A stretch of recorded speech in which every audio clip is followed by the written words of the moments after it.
2023 is over and a new year has begun. You probably have a whole list of New Year's resolutions, such as going to the gym and shrinking that inner tube, which has gotten more enormous thanks to all the Christmas cooking you shoved down your pie hole. And you probably swore to treat your family and friends a lot better. Well, you can add one more New Year's resolution to your list. Hi, SA here, and when I'm not sounding like a complete knucklehead on the computer, I'm also a published author, and I have a deal for you. Remember to get your copy of Glitch, a precarious duo, and its sequel, Glitch, The Future is Unwritten. You can get them on either Kindle or paperback. Both are available at Amazon, Barnes & Noble, and other fine bookstores. The links are down below in the description. You will enjoy this crime thriller tale of a kidnapped teen model and a reluctant jewel thief who are on the run from the law while on the treadmill at the gym. And I'm not just some one-hit wonder either. I have more books coming down the pike, so as long as I don't die in my sleep. Stuart? Stuart?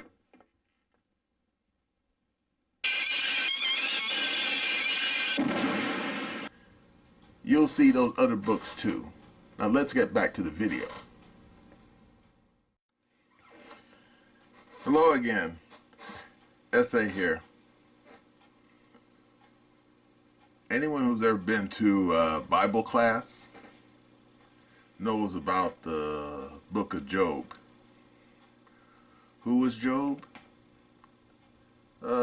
He was a guy who was a God-fearing man, but he was also a wealthy man. In fact, you could say he was basically the Elon Musk of his era. You know, he had money, he had wealth, he had power, had a big house full of kids, just like Elon. But then he ended up getting caught between a immovable object and an unstoppable force, i.e. Lucifer and God. And Lucifer made a bet with God, said that, I bet you that this God-fearing man will turn against you if I take away everything that he has in this world. And God said, fine, deal. And Lucifuge basically, put Job through the ringer. Took away his house, his family, took away his wealth, even made him sick. Probably gave him the plague. And yet, despite suffering all these mishaps, Job didn't turn against God. He basically kept his faith for the most part, even though his wife didn't. Yeah, in fact, there's a line in the Bible where it says that the wife told Job to curse God and die as he was laying in the ashes of what was once his estate. But he wouldn't do it. And then finally, Job basically, when he was, I guess, what's the word for it, redeemed? He didn't do anything wrong. He just been in the wrong place at the wrong time. And he retracted and repented in ashes and dust. And therefore, the few people who still hung around him had a quick burnt offering. And eventually, Job's health and riches and family were all restored. But this video isn't about biblical scripture. No.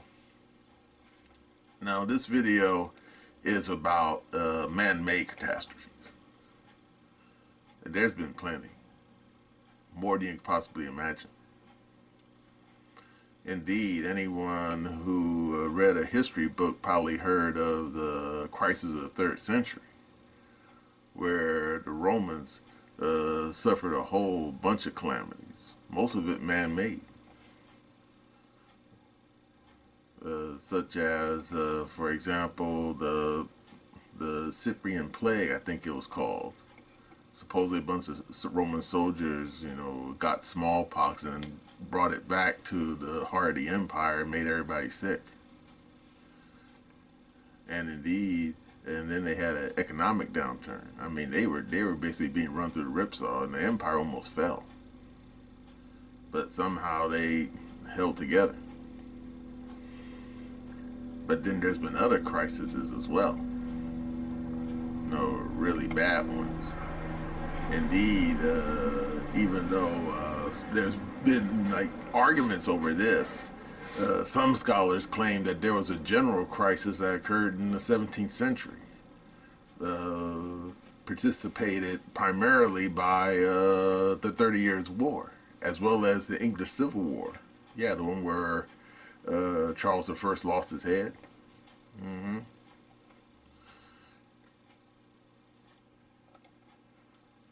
But there was also an economic downturn that happened around the same time. Yeah, anyone who is familiar with tulips, you say the flower? Yeah. Yeah, they had economic bubble in Denmark over tulips. Sort of like what happened with the dot-com crisis here in the United States at the end of the 20th century. Yeah, they had a similar economic downturn. A lot of people lost their hat, lost their glasses, lost their minds.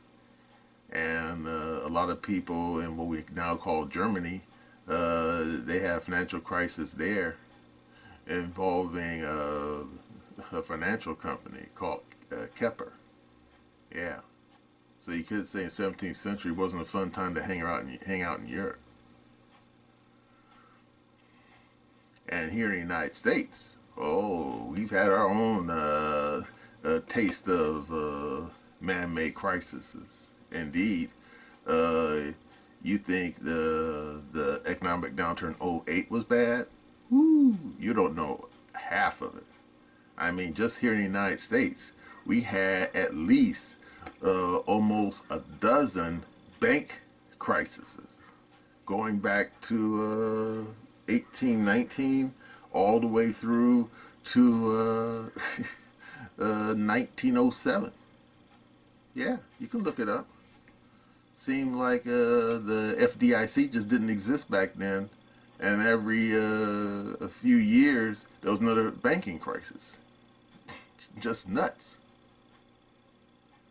And then, of course, if you're, from my generation, you probably remember what was going on back during Nixon, where you had a oil crisis. OPEC.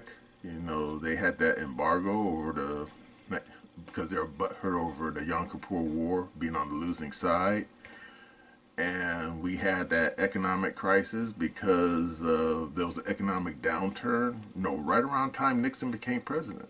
Yeah, I remember reading about it, where, all through the 1960s, the economy here now, they're doing pretty well, but then right around Nixon becoming president, 1969, boom. And we had a total economic downturn that lasted all the way through to Reagan. No joke, you can look it up. But right now, here now in the 2020s, it looks like we're suffering through our own little crisis of Justinian II. Or I should say maybe our own little crisis of Roman crisis of the 3rd century. Because it seems like within a short span of maybe less than 20 years, we had a major economic downturn, like what happened in '08.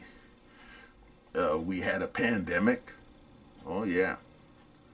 Of course, it wasn't as bad as the pandemics of the past. I mean, they had some real doozies of ones back in the past. Like for example, they had the damn original Black Plague, and of course they had the one I just mentioned happened to the miserable Romans. And then, of course, they had a real doozy of a one that happened in Mexico, you know, where they never did find out what that plague was. It was something known as the Great Pestilence. You can look it up. Some people believe that it may have been salmonella, but the thing is, it was happening parallel with a smallpox plague, and this was right around the time Cortez showed up. So obviously those damn Spaniards must be really filthy son of bitches if they gave all the people, all those Aztecs, both salmonella and smallpox at the same time. Like, yikes. And yet it seems like we're going through our own serious crisis. And then of course we have these miserable wars happening everywhere. And I ain't just talking about the one in Ukraine. Everyone knows about that one. And meantime, we got something, looks like it's about to kick off down there in the Red Sea with the damn people in Yemen. And I'm wondering, why you mess around with those damn clowns? Those people have been hitting each other head with sticks and stones since sticks and stones have been around. Why are you getting involved in their mess? And then, of course, you have doofuses like stupid Lindsey Graham and big old mustache, Mr. Big old mustache himself, Bolton, talking about let's go off and attack Iran. Are you fucking nuts? Are you fucking stupid? You drop one bomb on those damn stupid Ayatollahs, they're going to set half the Middle East on fire. And don't you think they wouldn't do it? Drop a bomb on damn Iran. Get away from me with that stuff. That's stupid. And then, of course, you have that knucklehead Maduro, looking to lob off a chunk of his next door neighbor over some oil rights that's not even his oil. And don't get me started with Taiwan and the people in mainland China. Those two people have been feuding and fussing since the People's Republic got started back in the 40s. But it seems like it's all happening all at once right now. And then finally, we have our own mess here in the United States. I mean, people who remember the old debt counter. I mean, I don't know if it's still downtown in New York, but I remember first seeing it back in the 80s. Well, I think that damn debt counter is getting close to $40 trillion. And you say, so what? So what? Are you kidding me? The United States GNP is less than our debt. And anyone who can add and subtract knows that if you have more debts than you have money to cover your debts, you're in a lot of trouble. And then you're saying, well, if our debts are outstripping our income, then why are we still got the lights on in this damn country? Probably because of the petrodollar. Because remember, every time when we hand out damn money to various people outside the borders of the United States, whether it be for gender studies in Pakistan, which sounds kind of wacky, or just money to some people, I say, in sub-Saharan Africa, like the damn people in South Sudan, or the people in somewhere in, I don't know, even South Africa. I don't think they really take our money, but somewhere in that general neighborhood, like Botswana, Tanzania, Angola, places like that. That basically keeps the American dollar afloat, because those people then take our dollars and then spend them on goods, and then those goods and service, and then that basically buttresses our economy. But now that the BRICS have arrived, and anyone who's paying attention knows who the BRICS are, so I'm not going to get into that. They're going to make up their own currency that will basically challenge the petrodollar. And anyone who's been paying attention to recent events knows that that's probably coming down the road quicker than you realize. And a few smart people said that, yeah, if OPEC plus, OPEC plus Russia, if they decide to ditch the dollar completely for new BRICS currency, all those American dollars are going to come back to the United States. And you say, oh, goody for us. No. Because in all likelihood, it'll likely cause inflation. And anyone who's gone to the damn local Walmart and noticed that their can of Walmart chili used to be like 6 cents, and then you go in the store now it's 79 cents, that's inflation. If you go into the damn stupid Walmart looking for your Wishbone blue cheese dressing, and of course I'm not going to get argument about what's is better, blue cheese or ranch. I'm not going to talk about that. But if you went in there a few short years ago, you would find your blue cheese dressing by Wishbone for less than $2. I think it was about $1.70. Pretty good price, especially compared to Rouse and Vaughn's. But if you go in there now, the damn price is almost as high as Rouse and Vaughn's. Not there yet, but I think the last time I checked, it's about $2.30. Yeah, that's inflation. And don't get me started with the steaks. Oh my God, steaks. Woo! Steaks are high. Because I remember going to Walmart and seeing the steaks. I'm not talking about, like the damn ones you find at the French Laundry. That restaurant that Governor Hairgel, Gruesome Newsom hangs out at. Damn 3 pound well-aged steak. Damn thing cost about damn near $1,000. I ain't talking about those steaks. No. You ain't gonna find those at Walmart. I'm talking about nice, decent size porterhouse or T-bone steak. A few short years ago, back when Obama was still president, you can go in there at Walmart and find that steak for between $6 and $9, depending on the weight. You go in there now, you know how much that steak is? I mean, for real, you know how much that damn porterhouse steak is in Walmart right now?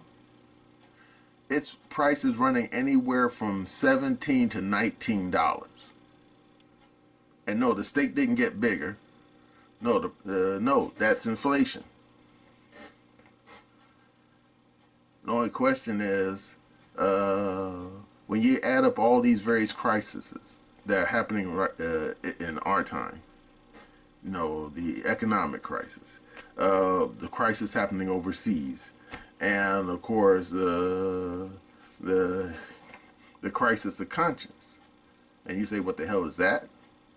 Well, anyone who has gone to school,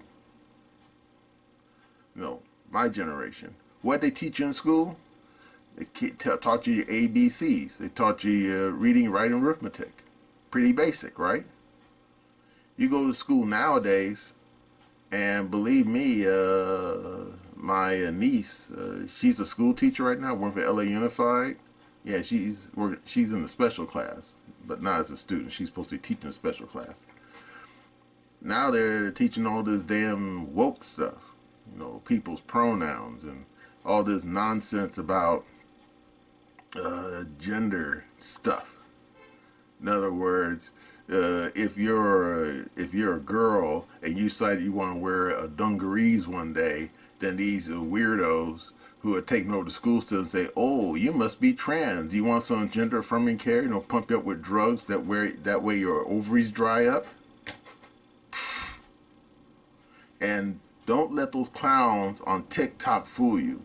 Once you start taking those drugs, you can't reverse that process. No. Don't believe me? Look it up. That particular drug is used for, are you ready? Chemically castrating pedophiles. Yeah, that's right.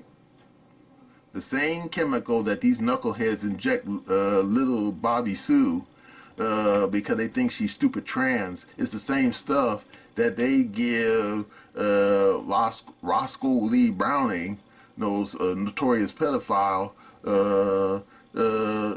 to make his balls dry up, so he won't have that urge to grab some little girl walking home from school and drag her to the alleyway and do something nasty to her. Ridiculous. But yeah, that's basically part of the crisis of conscience. People don't know what America is about. I mean, ever heard of the 1619 Project? It was supposedly sponsored by New York Times. A bunch of leftist weirdos trying to say that America was first, middle, and last about slavery and racism and all kinds of other bad news stuff. And then, Trump, the dreaded orange man, he had his own project called the 1776 Project. Well, if you go on the computer right now and look up the two projects, people still, talk glowingly about the 1619 Project, say, oh, it was basically about a racial reckoning of America. And I'm thinking, oh, be quiet. We have racial reckoning about America after the damn Civil War and the Civil Rights Act. Be quiet. And then they tried to say that Trump's 1776 Project was about right-wing propaganda, which it wasn't. It was just basically telling the truth about why the United States became the United States. Had a bunch of people, a bunch of rich white guys with those little white wigs who basically got fed up dealing with the King of England and say, no, we're going to start a new nation, and the hell with that fool in London. And it led to a damn Revolutionary War that we won, thanks to the French. Thank you, Frenchies. But yeah, we have a crisis of conscience happening in this country because half the people in this country hate America. And you say it can't be half, right? Well, let's just say this. The people who hate America, they got a really big bullhorn. Namely social media, as well as mass media. I mean, have you watched the Disney Plus recently? All this damn drag queen stuff and all this other weird gay stuff and other nonsense. And you see these damn articles coming out of the New York Times, Washington Post saying everything is racist. Talking about your Christmas dinner is racist. Your Thanksgiving dinner is racist. Talking about if you shake a black man's hand, that's racist. Or if you as much as or if a white woman feels that she's about to get mugged in the damn parking lot, and just because a black man is following her in the damn parking lot, oh, that's racist. And I'm thinking, that's not racist. Woman's about to get mugged. And so the perps just has to be brown. I mean, that shit happens all the time. I mean, believe me, I'm not some damn white chick, but if I thought some big old Shaka Zulu looking guys was following me down the damn in the parking lot, I would think I'm about to get mugged too. Man, that's just self-preservation. It ain't racist. But yeah, it's stuff like that. These damn people sitting there in the damn newspaper saying that everything is racist. Everything is not racist. They got racism on the brain. Guess their parents must have dropped them when they were little and kicked them across the room and then picked them up and dropped them again. That's probably why they got that knucklehead stuff on the brain. But there are people, good people, who are pushing back. I mean, look what's going on right now in Chicago. And you say, what's happening in Chicago? Well, at first, you had all these damn illegal aliens coming from down south. And let's not pretend, okay? These people coming down south through damn the holes in the border fence. These people are not migrants. These people are illegal aliens. You know who a migrant is? A migrant is someone like, say, Trump's wife, Melania. In other words, she went to the damn American embassy in Europe. She got her paperwork. She came to the United States, got a green card, and then after taking the citizenship test, she eventually got her citizenship. Now, of course, you probably say, did she get her citizenship from marrying Trump? No, I don't think so. I think she already had her citizenship before she married Trump. So there you go. But yeah, that's how you're supposed to do it.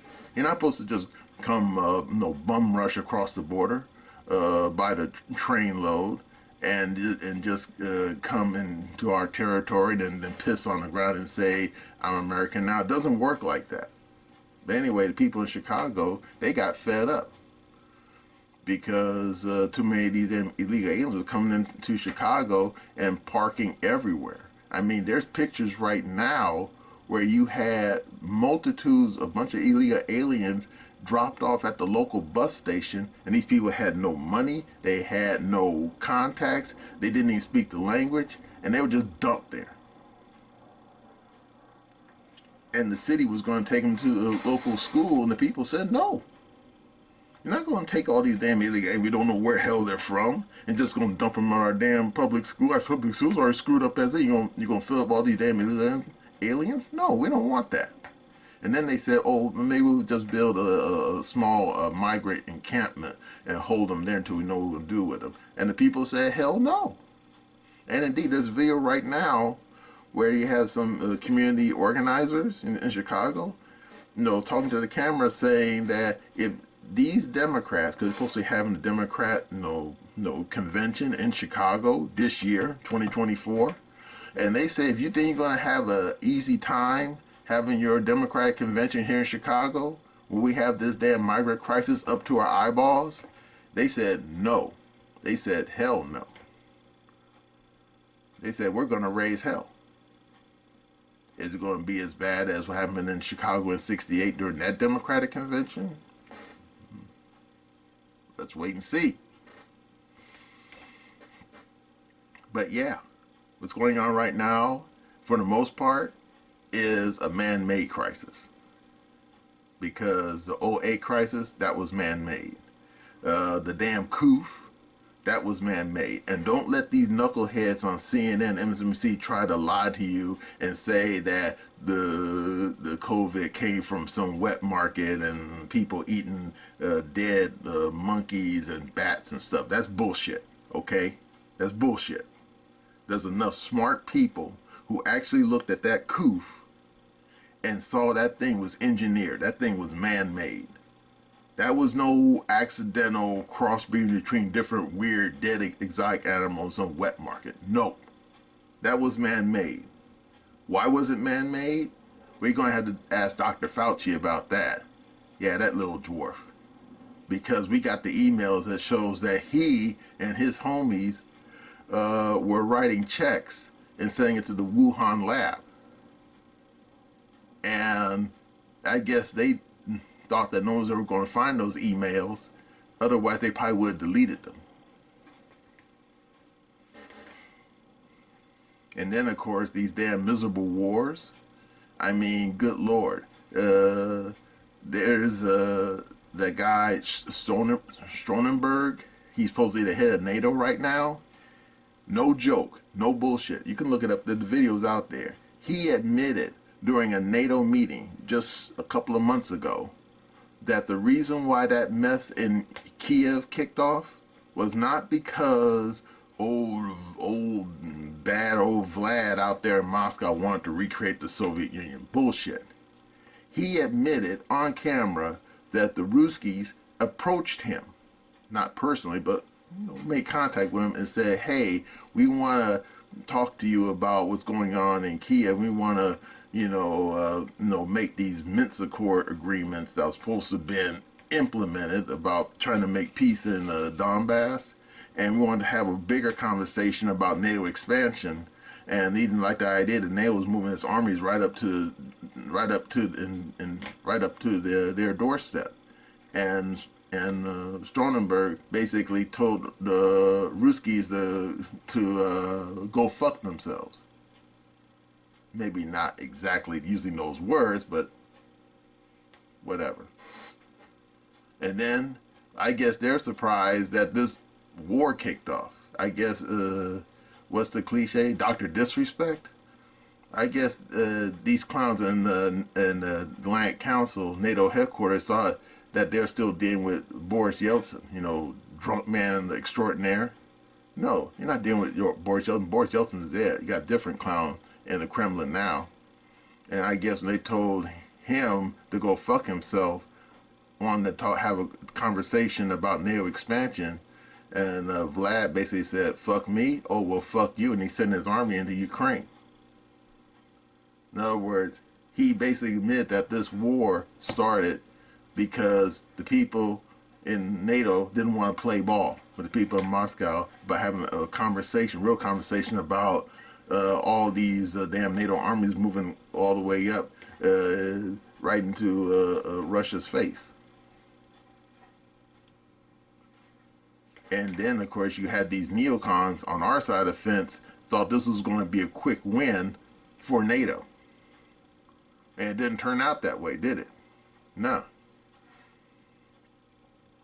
Because apparently, I guess the Russians who have been fighting people in Syria and fighting the people in the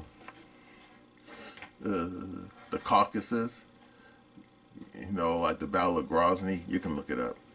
They learned their lesson on how to fight wars and, more importantly, how not to fight wars. I mean, you could look up the quick the fight that the Ruskies had in Georgia over South Ossetia. Yeah. But anyway, apparently the Ruskies learned their lesson and basically stepped their game up. So when this mess kicked off in Ukraine, it didn't turn to a disaster. At least not for the Russians. It turned to a disaster for the people in Kiev. And right now, those people are losing. They're losing their hat, losing their glad, losing everything. Losing their soldiers. And now, right now, here, you have a bunch of knuckleheads who are talking about, let's give them more money. But finally, a few people in Congress, not many, but a few are saying, no, we don't want to write these clowns any more checks because they're just suddenly taking our cash and just lighting it on fire, metaphorically speaking. And now, these doofuses are talking about, hey, we're sitting on a bunch of frozen Russian assets. Let's take that money and give it to the Ukrainians to pay for their war effort. But, strangely enough, a lot of smart people who know about finances, said, no, don't do that. And are these people in the Land Council listening? No. And indeed, those two Greek brothers over at Duran, they said that it looks like these people are going to do it. And multiple smart people, who really know international finance, said the same thing. If you steal that money, and we're talking about some serious green, some would think it's somewhere between the exact amount, but it's somewhere between 200 and 300 billion US dollars. Yeah, nice little bit of pocket change. But yeah, a lot of smart people said if they steal that money, just walk into the damn bank vault and like Saddam Hussein did just before Iraq fell and just put it all on big old 18-wheel trucks and drive it to Kiev, they said that it will cause a financial crisis in the Western banking system that you would not believe. No joke. Because they said there are multiple laws that says you just can't steal someone's bank account. You just can't go in there and just take someone's money just because you don't like their politics. You can't do it. It's not allowed. You're breaking the law. And indeed, they said that there's only one sure legal way to do it. You have to go to the UN Security Council, have a vote, and declare that someone is in debt to somebody else, and basically vote that in order to satisfy the debt, they have to, have some of their assets confiscated. Except that's not going to happen because guess who's on the Security Council? Yeah, the Ruskies. And you think the Ruskies are going to sit there and vote to have their money given to the people in Kiev? Yeah, I got some beachfront property in Wyoming. I want to say if you believe that. Nope. So yeah, Right now, we're living through a bunch of crises, and they're not going to get better. It looks like they're going to get worse. How worse? Well, right now, the people in the House of Representatives are talking about impeaching Joe Biden. For what? Sit down and make a list. I mean, the guy, he's senile. I mean, they should have had, 25th Amendment his ass a year ago. Secondly, the guy is a booty molester. I mean, they got multiple women saying that the guy, he's got, creeping hands, reaching up their skirt. Like that one woman used to work for him back in the 90s when he was still a senator. Said the guy tried to sexually assault her right there in the middle of the damn Capitol Hill building in front of everybody. The clown didn't care. And then, of course, you have all that mess where his dopehead son, Hunter, was basically his bag man, running around Eastern Europe, running around China, getting big bags of cash, and was giving 10% to his dad. Remember from the Hunter Biden emails, 10% for the big guy? Well, guess who the big guy is? Yeah, his name is not Mr. Big. His name is Joe Biden. I mean, how you think he bought that damn snazzy classic car? What's that? 1967 Corvette Stingray? You think he bought that on a federal salary? Forget that. Yeah, he bought that damn snazzy car with his ill-gotten gains brought about by his bagman son. And the only reason why we even know about it because his son is such a dopehead that he left behind the evidence in some nondescript computer shop where the computer shop owner found it. And then to top things off, it appears that the FBI knew what was going on the whole time. Yeah. You can look it up because damn, I think Tim Pool, yeah, I like the guy. Yeah, he mentioned it, and Jennifer Corey mentioned it too.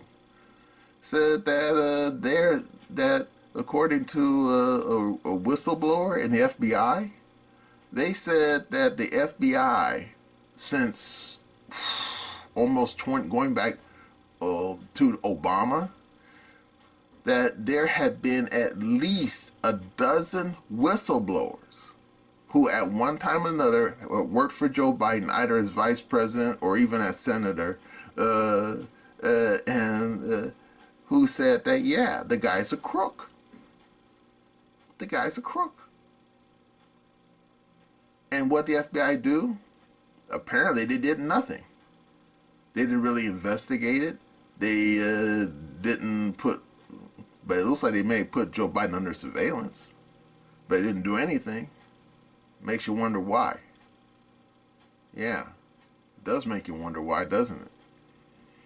And before you can say Contramat, yeah, that could be it.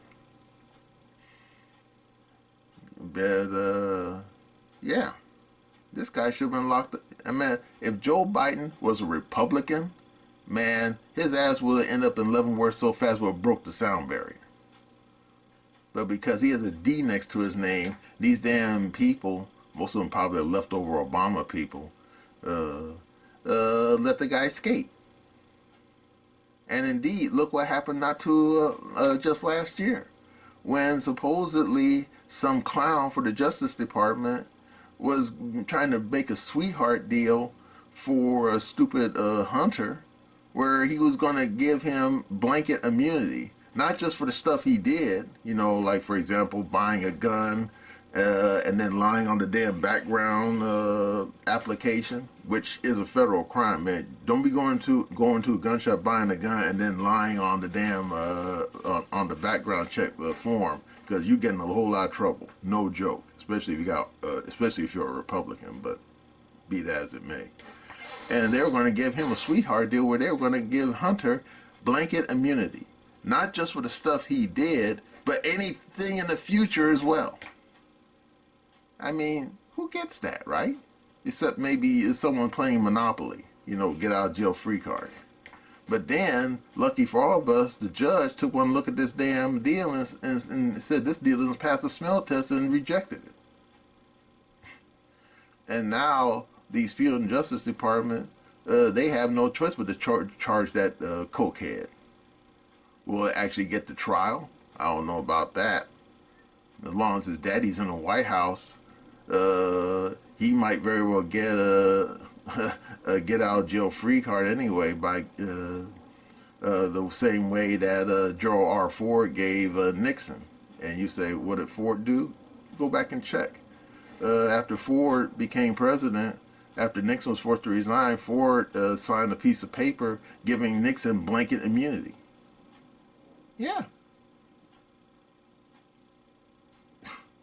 So I wouldn't be surprised if old Sleepy Joe does the same thing that no good son of his.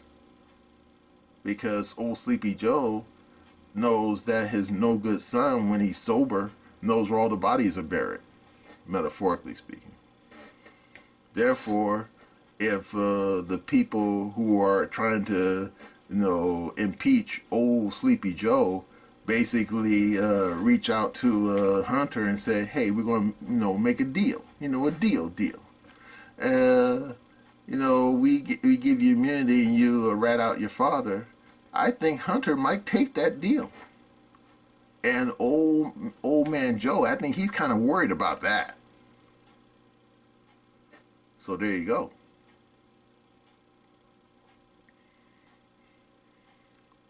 But of course, all these crises that we're facing right now, this shit's coming to a head. Because anyone who's been paying attention knows that the last crisis is the crisis of legitimacy. Because how many times have we invaded other countries saying, oh, we sent our American army into Iraq to bring democracy to these dark heathens? Yeah, well, guess what? It looks like we're about to lose our democracy right now. And no, we're not losing our democracy from people voting for the dreaded orange man. We're going to lose our democracy from knuckleheads trying to keep him from even running. I ain't just talking about all these stupid bullshit lawsuits, okay? The ones in the damn D.C. about the stupid riot at the Capitol, which he had no part of. Or the damn dumb shit down there in Georgia, some kind of RICO statute about people asking about the 2020 election, about whether it was fraudulent. They're going to try to drag him to the court over that garbage. And then, of course, you had this goofy guy who likes to take naked selfies of himself, trying to claim that Trump's businesses are fraudulent. Fraudulent how? Now, you can say if you want about Trump Air. I mean, Trump Air came and went like a sneeze. And, of course, the Taj Mahal casino, that kind of crumbled because Trump was spending way too much money. But, yeah, anyone who knows Trump's financial history knows that, yeah, he's had a lot of failed businesses. So what? The guy basically was able to dust himself off, and once he cleared out his old debts, he came out smelling like a rose, more or less. And yet these people who are basically trying to hijack his companies, trying to claim, oh, his companies are all BS, and we're going to basically fine him and confiscate his business license and garbage like that. I mean, it's just stupid. Just stupid. Because Jack Sapovic, that guy was hanging out with Tim Pool, he said that these people know that these lawsuits are garbage and that they will not survive appellate court scrutiny. So what's the point? According to Jack Sapovic, he says that the lawsuits are the punishment. The presumption is that if Trump is playing patty cake with all these damn lawyers and judges, he's got no time to be on the campaign trail. And of course, if Trump was anybody else, he'd be broke already. Because fighting all these lawsuits costs money. Costs for real money. So unless you're a billionaire, you can't afford to go through these damn court trials. It's crazy. And then, of course, you have these knuckleheads like that stupid woman up there in Maine taking the damn guy's name off of the damn ballot. Really, dude? I mean, because I live here in California. And look at this. See that? Even the stupid woman who runs the Secretary of State in here in California says that she has no legal right to remove Trump from the ballot. So she's not even going to discuss it. Even though a bunch of knuckleheads in the California Democratic Party are basically trying to put her the balls of advice, trying to make her change her mind, metaphorically speaking. Is she going to do it? I don't know. But it's bullshit like that. Now, anyone from the outside looking in would say, this is the kind of stuff you would see in Ferdinand Marcos's The Philippines, where, if you remember, if you're my age, Aquino, not Corazon, but the husband, he was in exile, and then he was going to come back to Manila to run against Marcos. And what did Marcos and his junta do? They dragged the poor schmuck off the airplane and shot him in the head, right there on the tarmac. Even though there was a bunch of news reporters sitting in the damn airplane filming the whole thing. Because he didn't give a shit. The guy had no shame. Now, I'm not saying that Joe Biden's going to have a bunch of goombas with federal badges do the same thing to Trump. I mean, could you imagine that craziness? No, Trump, what's this called, Trump Force One? No, he lands like in, I don't know, Miami Airport, and he gets off the plane and a bunch of goombas in suits, grab Trump by his shoulders, and they take out a damn, police issue Glock and go boom in the back of the head. I mean, could you imagine some shit like that? Crazy shit? Man, this country would blow up. Worse than Hiroshima, if these knuckleheads in the deep state pulled some shit like that. I'm not even playing. And a few smart people are worried that it might come to that, especially if Trump is still doing well in the polls and all these damn stupid lawsuits don't go anywhere, what they call it, lawfare. And of course, all these knuckleheads, trying to take him off the ballot. If that doesn't go anywhere, if the Supreme Court, steps in and said, nah, you can't do this shit. I think these people working for Joe Biden, I think they're that desperate and that, half crazy to even try something like that. Trying to kill Trump.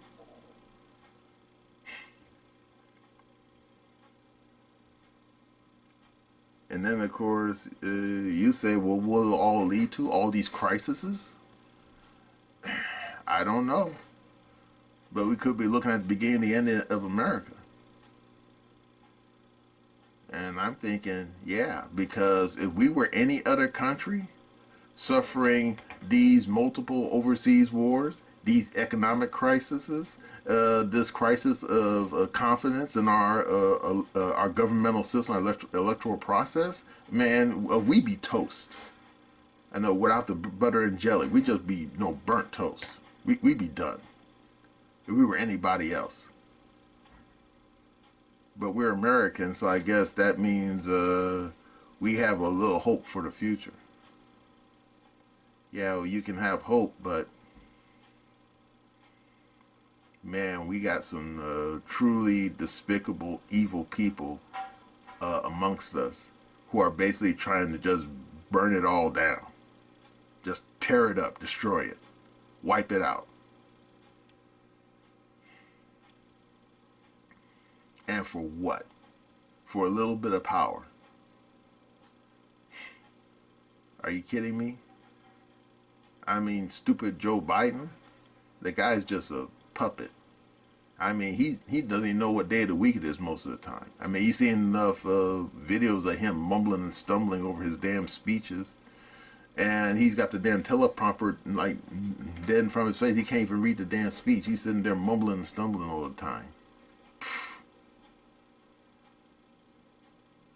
And of course, you have no idea where this impeachment's going to go, because I remember what happened back in '74, because they were about to impeach Nixon, and a bunch of people in Congress approached Nixon and said that, hey man, if this impeachment, in Congress goes through, we can't guarantee that you'll survive a Senate vote.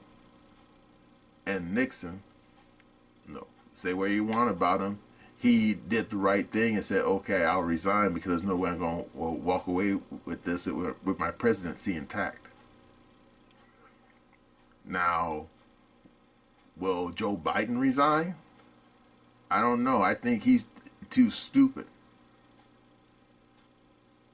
And besides, the people who basically got their hand up his ass, like Kermit the Frog, basically, making him do the dance, they probably not going to let him. Why? Who becomes president if Joe Biden is forced out? Cackling Harris. And you say, oh, bejesus. Talking about out of the frying pan into the soup. Yeah. That's probably the worst thing that could happen. That goofy, ridiculous woman sitting behind the Resolute desk giving fucking orders. Yikes. I mean, just yikes. Yeah. We may be not in the crisis of the 3rd century like the Romans are, but man, we are in a crisis, a for real crisis. And while we may be Americans, there's no guarantee we're going to pull this airplane out of its tailspin. No guarantee at all.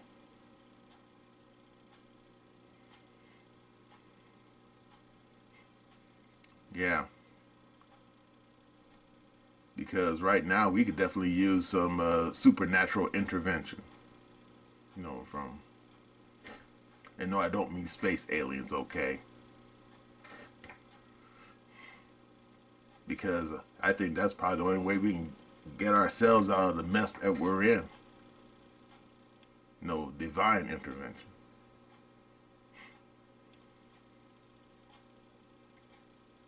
Yeah.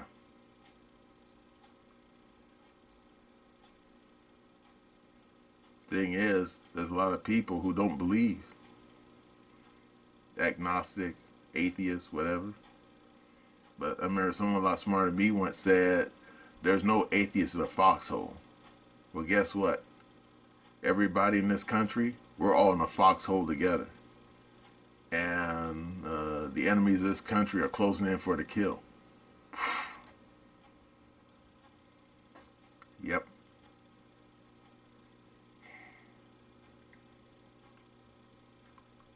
We can only hope we can survive these crises. We can only hope. Well, that's all I have to say on this mess that we're in. And that's my opinion.